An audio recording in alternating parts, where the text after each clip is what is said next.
China's building an army specifically dedicated to defeating the United States of America. That is their strategic outset. In the past X number of years, 10, 12, 15, the Pentagon has a perfect record in all of its war games against China.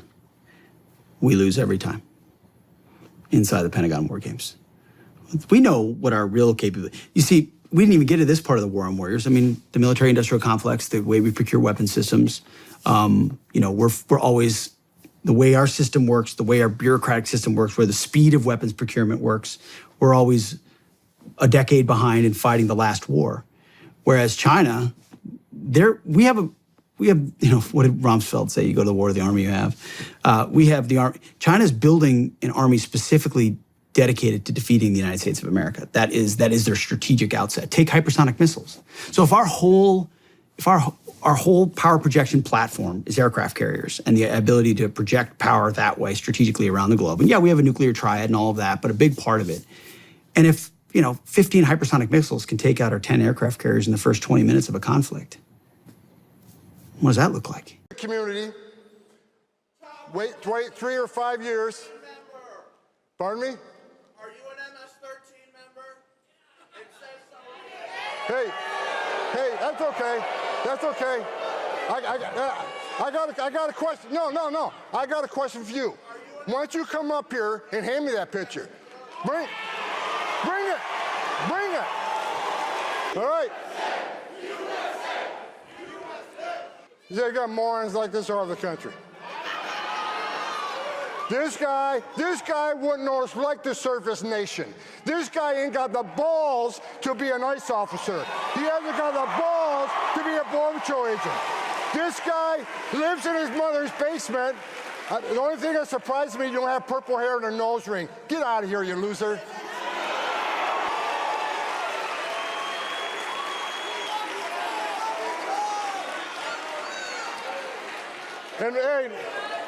And you're such a badass, meet me off stage in 13 minutes and 50 seconds.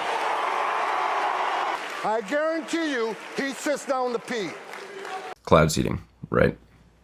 Cloud seeding was a technology invented in the United States by American scientists in 1946. It is super localized in its effect, both in space and time, meaning you can make it rain or snow more over an individual city, over 100 square miles at a time. Precipitation happens, 15 minutes to a couple hours after your intervention. And if you stop operating, right, if you stop cloud seeding, then you stop affecting the weather. It stops changing, right? So you can turn it off whenever you want. Also, because we were doing all of these experiments over the course of the last 80 years, we have data on its safety, right? We have data on the materials that we use. So people have typically used material called silver iodide to freeze the liquid in the cloud into these big snowflakes that eventually precipitate, melt into rain, or stay as snow. Silver iodide, its toxicity is like 10 times less than aspirin, for one. But more than that, more importantly than that, after decades of operations in Utah and Idaho and Colorado and California, because there were all these old programs, like I mentioned, they only added 8 parts per trillion more soil or more silver to the soil. And there's already 2 parts per million silver in American soil as it stands. So they added 1 million times less than what's naturally there. There's no adverse ecological consequences, agricultural consequences to human health. Like, it's way below the threshold where you'd start to see anything like that. So cloud seeding is just a way to make more water. It's super local in its effect. It's pretty well characterized, and we know that it doesn't have any adverse ecological consequences. On the other hand, there is geoengineering, particularly solar radiation modification. That is a pretty new technology. The way that it is proposed to work is dispersing particles in the upper atmosphere to reflect sunlight and cool the planet down. Totally unlike cloud seeding. In order for cloud seeding to work, you need a big fluffy cloud that's already there. Solar radiation modification, you just put it up at like 60,000 feet. It's an interesting technology, but it's one that is like almost entirely untested, and we should be way more scrutinous of and skeptical of before we deploy it at scale. Because, like, well, we don't really know what's going to happen yet if we cool the planet down by a degree Celsius. We don't even know if we want to do that, right? So that's the main geoengineering technology that exists. And then there's chemtrails or contrails, right? So that's the streaky things in the sky that people see behind airplanes. The first and most important thing to say is if you see those long streaks in the sky, that's not cloud seeding. Whether it's contrails or chemtrails or anything else, it is not cloud seeding. For cloud seeding to work, you have to have a big fluffy cloud with natural water. Those long streaky things, they can't make rain. They don't turn into big puffier clouds that eventually make rain. That doesn't have to do with weather modification. There are such a thing as contrails, right? So the turbulence from planes and the vapor from the jet engines will freeze behind the plane, and that'll turn into condensation. What people have suggested to be chemtrails are like the nefarious addition of either some sort of neurotoxin or goodness knows what to those contrails to poison people. I have not yet seen enough compelling evidence to believe that that's happening. Have you seen any evidence? Here's what is the most compelling point of information that I'm not like totally over the line on. There are different additives in jet fuel for efficiency. There's different residues or impurities in jet fuel that can end up in condensation that probably wouldn't be healthy to eat hand over fist, but is probably way too diffuse to cause any sort of serious toxicity. So like really no. And I say that as a guy that like would want to know about it and talks to people about it all the time. Solar radiation modification, yes, people are doing that. There is a ton of evidence for that. Like we know lots of people that are doing that. But chemtrails themselves, like I guess a question for you would be, if that was happening, who would be doing it and why would they be doing it? Fire a laser at the sky and make it rain. Oh, that sounds more interesting. Dave Malkoff explains. Just another stormy, wet afternoon in central Florida. But what if you could pick up all this rain and move it where it's needed? Texas or California? What if a laser could start the rain? So you can almost use it to set it off. Matt Mills got into lasers as a kid. It's just innately cool. Now he's part of a team of scientists and military backers on the cutting edge of a new technology, making lasers powerful enough to reach up here into the sky where a thunderstorm is just about to start. In the near future, a push-button storm starter could be a real thing. Just imagining this situation. If there was a rain cloud that was going to pass over an area of drought and not rain, you could, theoretically induce the rain and get the rain where it's needed. That storm starter isn't the laser beam itself, but rather a popping energy that comes off of much higher power beams than this one. The problem is those pops have always had trouble getting into the sky. Now Matt has discovered a way to get the laser to pop all the way in the clouds. In theory, that's what starts a storm. We created a cloud of our own behind Matt's lab. A few months ago, Matt's colleagues in Arizona got this working experimentally.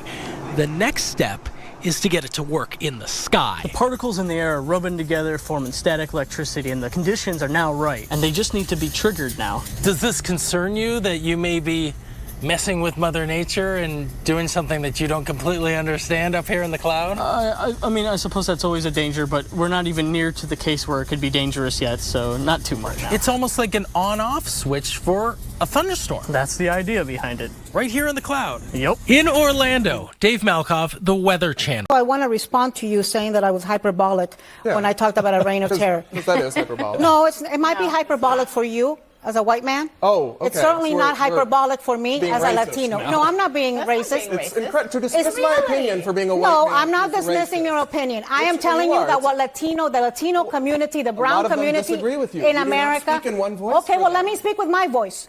I mean, you said I was being hyperbolic. Let me insulted me respond. racially, sure. I'm not. You being a white man as an insult? When you invoke it to dismiss my being a opinion, white man yes. as an insult? When you invoke it, Are you? as Do you an think? argument. Do you think Latinos are living under circumstances that other people may not be right now in this country? We're about to have a whole conversation about that very thing. But I just want to make a point that, Brad, all she's saying is that her view of the situation is different from yours. I don't think that's an insult. She basically said I'm wrong because I'm a white man. She just said I see it. No, I said I see it differently. She said I see it differently from you, which is not an insult. It's not, and it's also not a racial insult. It's also not an explanation why I'm wrong. But we have a lot more to discuss on this very topic, so we'll have some time. We're not trying to train people or to train city departments on how to resist and break the law and interfere. That's not what this is about. But they have to come in with warrants. And I would have never imagined that they would be driving unmarked cars with tinted windows and no license plates and jump out and pull guns on people either. So I think those are extreme situations. And immigration enforcement has tried to enter into these school facilities, talk to students, etc., but they've been able to actually follow a protocol, and that's what this directive is asking. And I think it would be relief for everyone for there to be a temporary restraining order that we would hope, of course, would then become permanent, and that would mean the raids would stop. Have a reinstitution of the Angelino card, something that Mayor Garcetti started during COVID, that will actually provide cash assistance to people. Because, you know, you have people who don't want to leave their homes, who are not going to work, and they are in need of cash. You know, I have met with family members who they needed 2 incomes in order to make the rent. Well, 1 income was lost in a raid when someone was detained, and this woman with her children now is concerned that she might face being evicted and being homeless. And so it's that type of emergency assistance. And we're fortunate that there's a lot of philanthropic partners who have contributed, and many more, I hope, that will join in and contribute. We're organizing food deliveries. I mean, there's all sorts of things that we are having to do now to protect people from the federal government. Have the organizers of the July 17th demonstrations approached you? Interests aligned with the organizers of the July 17th movement have approached us. And in fact, we rejected an offer that probably is worth around $20 million. $20 million? Correct. I mean, this is a nationwide thing, right? It's not to say I would have made $20 million personally, but the value of the contract would have been worth around that amount nationwide to organize huge demonstrations around the country. But personally, I just don't think it's effective. So it's not I'm not trying to call myself virtuous for rejecting it. What I'm saying is, I'm rejecting it not because I don't want to take the business, but because, frankly, this is going to be ineffective. It's going to make us all look bad. So I asked Swart who exactly offered him the $20 million. That, of course, was the natural question, but he says he would not say, says he does not talk about who exactly his clients are, that it would be bad for business, and he's been in business for 15 years, and he has to turn down a lot of contracts. But, you know, interesting, $20 million is it's a lot of money. Should there be an investigation or a special counsel investigation? I don't know. I'm not an attorney. I just find them guilty and hang them publicly. I mean, that's not over the top either. I'm ready. I'm over it. It disgusts me. I'm big on clarity and transparency, and you know, that's a good reason people don't trust government, either party. But you don't believe what the Justice Department is saying? I don't know. No, I don't. I don't trust her. She's given us just a very quick briefing, and in terms of the credibility of the different things that they've seen, and I would say that, you know, these files were made up by Comey, they were made up by Obama, they were made up by the Biden, we went through years of that with the Russia hoax, with all of the different things that we had to go through. We've gone through years of it.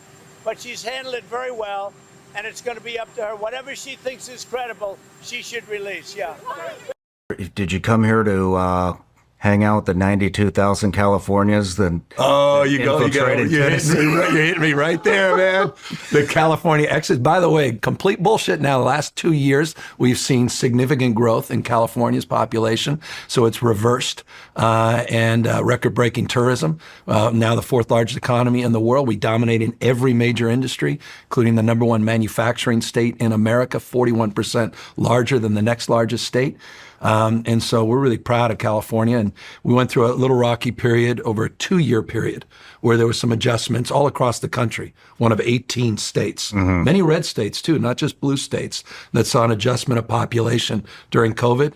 And now we're on the other side of that, seeing population growth back-to-back years.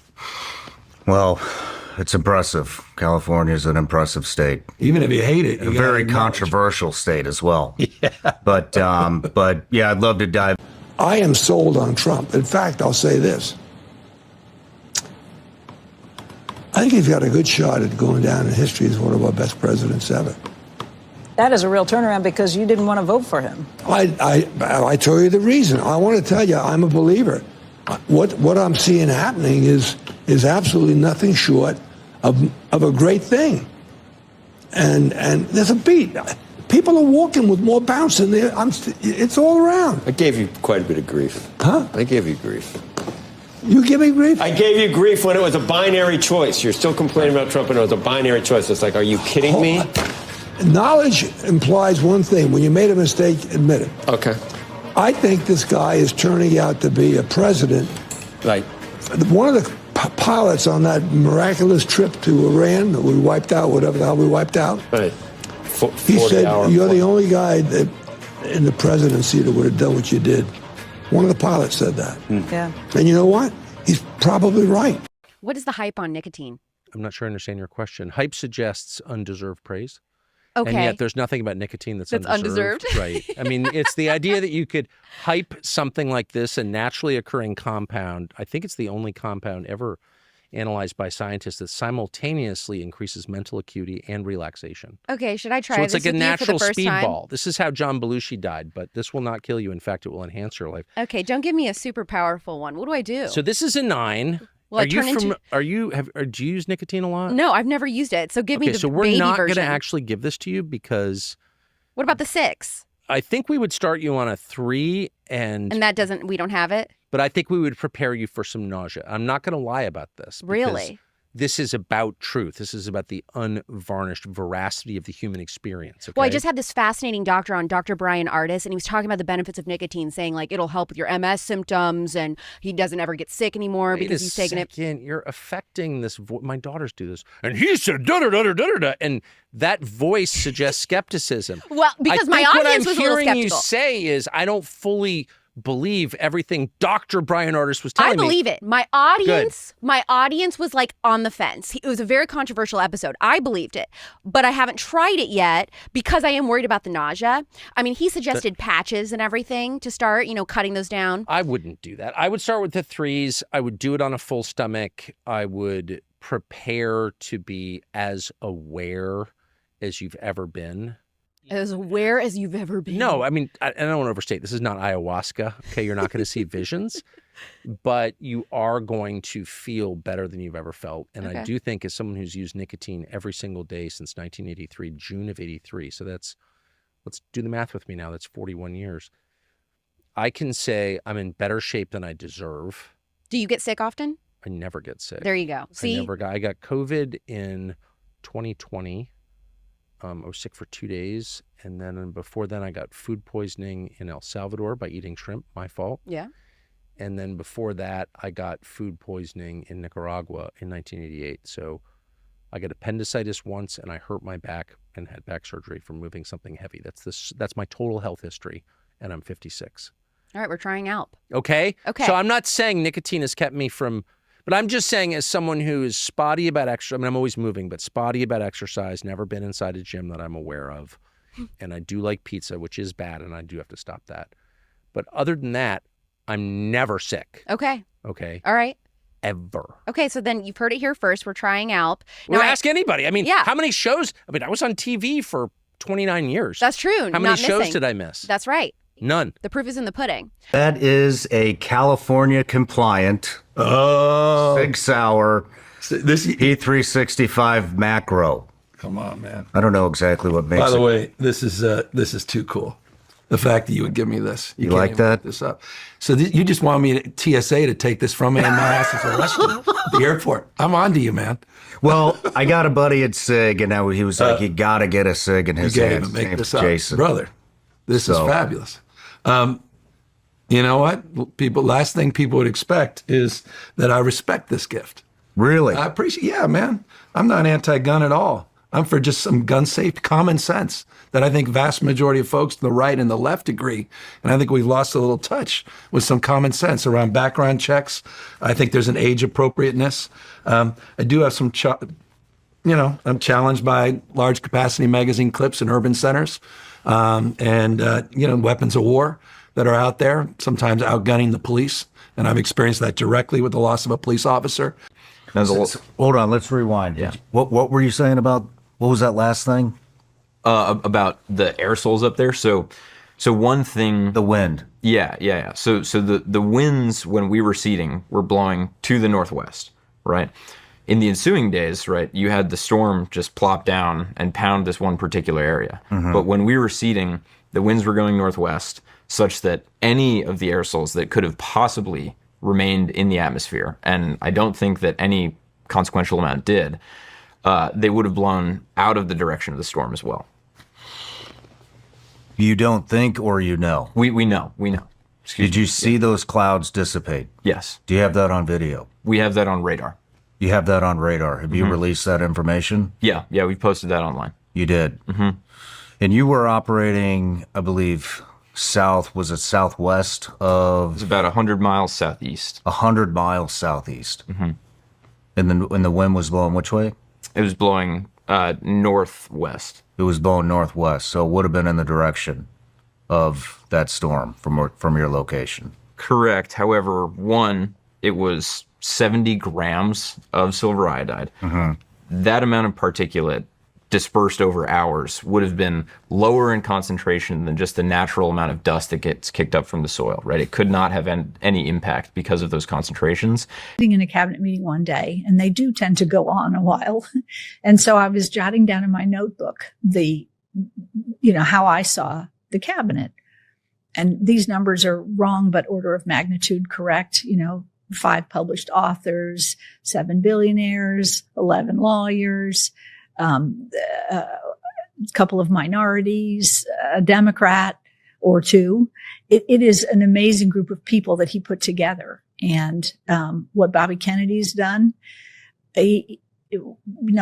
President took some criticism, not so much for Bobby, but what has he run before? And he has recruited a team that's unparalleled. He's doing great. Brooke Rollins is doing great. Linda McMahon has an impossible job that she's done with great grace. Yes. And achieved a lot, actually. Marco Rubio was born for this. Yes. And has just been quickly assimilated over here, in his NSC position.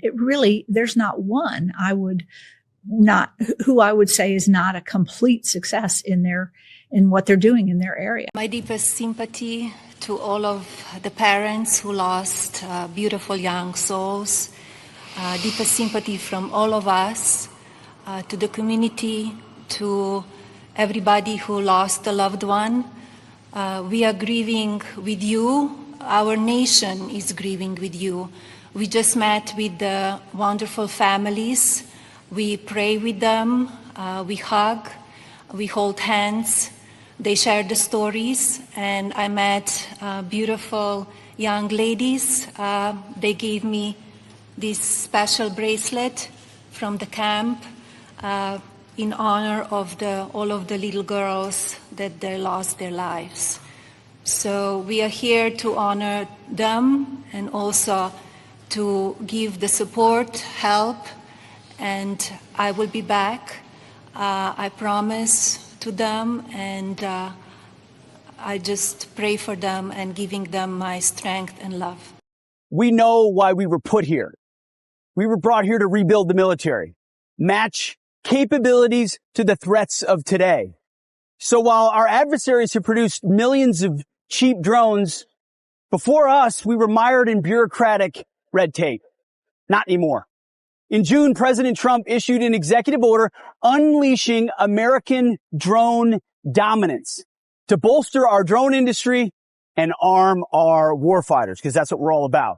So today, I'm rescinding restrictive policies that stifle production, and this will unleash American manufacturing and the ingenuity of our warfighters by doing 3 key things. First, we're going to bolster the U.S. drone manufacturing base by producing thousands of American-made products, prioritizing Buy American. We'll arm combat units with a variety of low-cost American-crafted drones, leveraging our world-leading engineers and AI experts. And third, we're going to train as we expect to fight. Senior officers, well, I'll grab this because it's the memo. Senior officers must overcome bureaucratic risk aversion in budgeting, weaponeering, and training. So here's the memo we're signing today, delivered via drones here on the front lawn of the Pentagon with some of our great warfighters flying them. This is the future. We're in the fight. We're in the fight to win it. I'm never going to back down.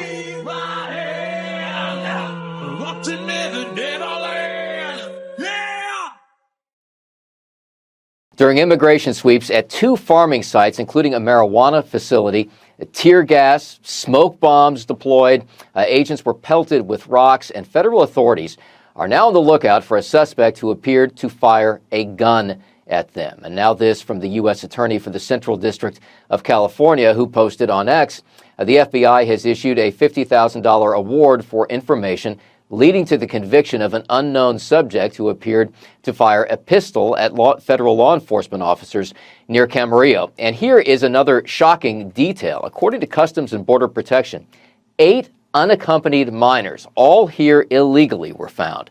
There is now an investigation underway for possible child labor violations, they say.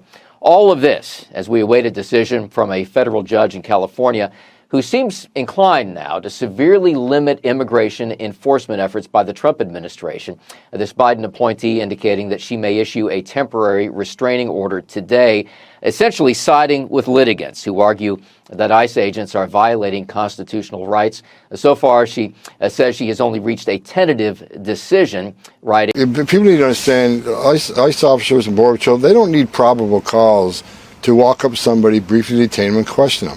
They just need the totality of the circumstances, right? They just got through the observation, get articulable facts based on their location, their occupation, their physical appearance, their actions. Like a uniformed border patrol walks up to them at for instance, a Home Depot.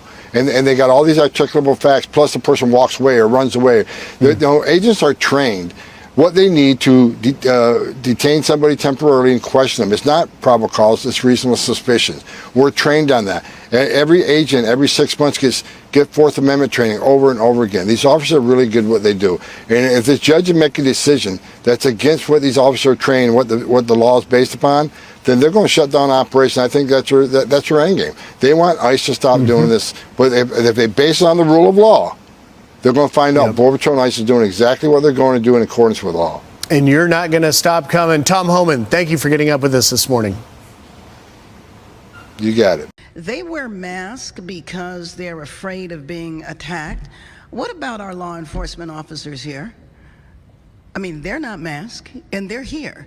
These folks are parachuting in, and I'm assuming are going to be parachuting out. So what is the threat? And what is the threat if you're carrying weapons on you with these vests on that have dubious identification? Sometimes it just says police. That's why I always say it looks like they got them online. They don't even look real. So that's what we're wanting to know in the FOIA as well. What are the specific policies that say you need to be masked? Our power grid's fucked. Our border's fucked. Our education system's fucked. Everything's fucked. That's the way it feels. Everything is fucked. And we're shipping all of our money overseas. Even more of the DEI woke focus, and it's going to continue to spiral.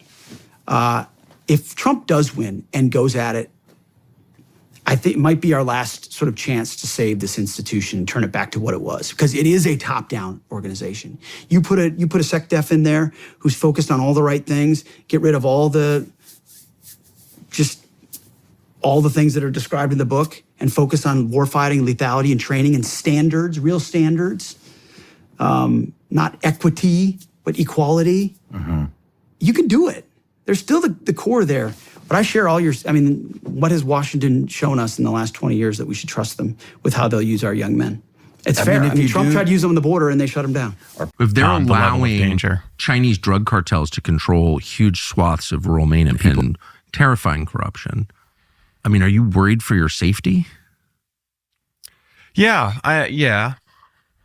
Wait, the governor's brother is involved in this? The governor's brother has been involved in notarizing deeds for individuals connected to Chinese organized crime and was the real estate transfer attorney specifically for this property, which he helped transfer as a gift to the ownership of a Chinese national who owns multiple marijuana grows in the state of Maine. And it was done days after a law enforcement action in that area. That's shocking. That's shocking.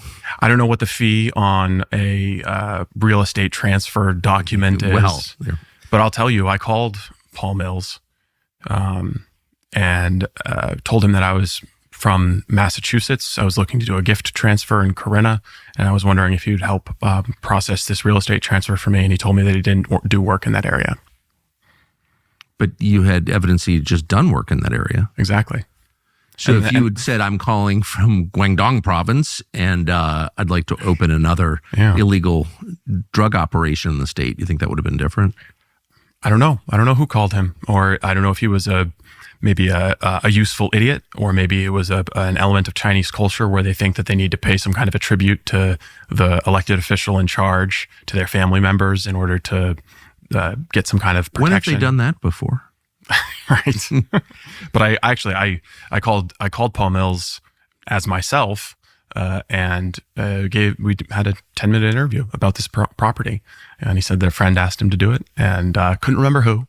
Couldn't remember who? Couldn't remember who the friend was who asked him to do it, but he remembered a lot of details about it. He's the governor's brother. Yes. The sitting governor. Yes.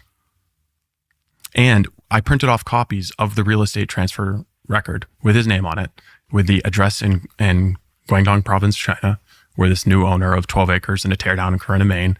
And I have the code enforcement officer on the record saying this is an illegal marijuana grow, and we would not authorize it because Corinna opted out. We went to the state house and we passed out. I printed out 50 copies of this real estate transfer record, and I passed them out to politicians. I passed them out to other reporters. I sat in the governor's lobby with a camera focused right on the door, just waiting for an interview. And they actually canceled one of her meetings with school board members and snuck her out the side door so that she wouldn't have to answer questions. And even though I blanketed that place. I was like South Korea flying over North Korea, dropping flyers, trying to get people to pay attention to this stuff. And no other outlet in the state of Maine covered it. Nobody else covered it but you? No one. I have so many questions. Okay, I just want to sort of pause and ask the obvious question. So that suggests such a deep level of coordination and terrifying corruption. I mean, are you worried for your safety? Yeah. I mean, it's difficult to know how worried you should be in a situation like that. You know, what exactly is if they're allowing danger? Chinese drug cartels to control huge swaths of rural Maine and people are dying, the governor herself is saying not one thing, we're trying to stop it, and the entire rest of the state's media is ignoring it. That sounds like a level of corruption that's would have been unimaginable in this country 5 years ago even. Yeah. His name's Augustus Dorico. He's doing cloud seeding, which is another super controversial topic, right? Mm-hmm. But he had said in his interview that, I believe he said within 10 years, all the aquifers out west will be run dry. There's not enough water out there. So where are they going to get the water to bring in 7 million homes when all the aquifers there are going to be depleted within 10 years? I mean, how are they going to do the water? I have asked this question multiple times and I don't get an answer. So I guess let me know if you get one. There isn't water. I mean, clear back to when John Wesley Powell first surveyed it, they knew there was no water. He was writing back saying, look, man, much of the territory out west is just not suitable for agriculture and things like that. It just isn't. It's too dry. Utah's the second driest state in the union. I think their average annual precipitation rate is around 12 inches. The only one drier than that is Nevada. If you look at the Colorado River system, I think Lake Mead's down 150 feet right now. They're getting to a point, from what I've heard, they're getting to a point where they're now starting to worry about issues with drawing power from the hydroelectric dams if they keep. I think in 2026, the Colorado River Compact is supposed to have an update. So percentages will change. Percentages that are drawn from each will change. I was at my in-laws a couple weeks ago and I was watching local news. There was a 20-minute piece about how there's just they need to build homes around Washington County, St. George, that kind of stuff. And there's just no place to do it. We don't have room, et cetera. Clearly trying to sell this bill to people. It was a realtor and a politician for the most part talking, and then maybe a sob story from some person that probably moved there from California whose kid can't buy a house, which I'm receptive to, man. Home prices are ridiculous in the West. So I get that argument, but the realtor was saying things like, if I could get 1,500 new homes in this area, I could have them sold before they were done being built, stuff like that. Obviously, real estate developers would enjoy that. Realtors would enjoy that. But then the water question comes up. And even in this piece, there's just some weird vagaries. They say, oh, we're going to build 6 new reservoirs down here. Like, okay, well, you can build a dam, but you have to have water to fill the reservoir. I mean,